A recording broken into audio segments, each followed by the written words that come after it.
CP అధినేత చేరుకోనున్నారు. Ambati office ఇంటిని పరిశీలించనున్నారు. అంబటి కుటుంబంతో మాట్లాడనున్నారు. అయితే జగన్ పర్యటన నేపథ్యంలో గుంటూరులోని పలువురు వైసీపీ నేతలకు పోలీసులు నోటీసులు ఇచ్చారు. సెక్షన్ 30 అమల్లో ఉందని తెలిపారు. ఉద్రిక్తతలకు అవకాశం ఉన్న నేపథ్యంలో గుంటూరులో ఎక్కడికక్కడ బారికేడ్లను ఏర్పాటు చేశారు. జగన్ కాన్వాయ్లోని వాహనాలకు మాత్రమే పోలీసులు అనుమతినిచ్చారు. చెక్ పోస్ట్ పెట్టి వేరే వాహనాలను అడ్డుకున్నారు.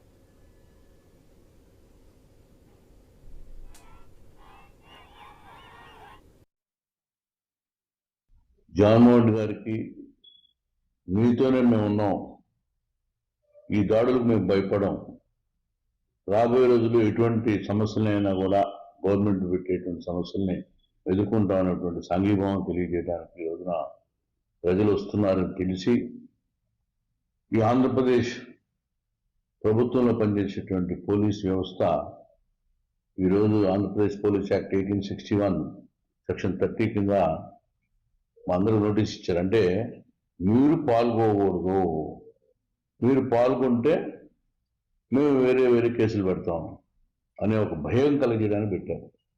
ఈ నోటీసులు అనేది అది మీ డ్యూటీ. కానీ ఈరోజు జగన్మోహన్ రెడ్డి గారికి స్వాగతం పలకటం, జగన్మోహన్ రెడ్డి గారి పార్టీకి ప్రజలంతా అండగా ఉండాల్సినటువంటి డ్యూటీ మాది అనేటువంటి భావంతో ముందుకెళ్తున్నాం. ఈ నోటీసు ఎట్టి పరిస్థితుల్లో మమ్మల్ని ఆపలేదు.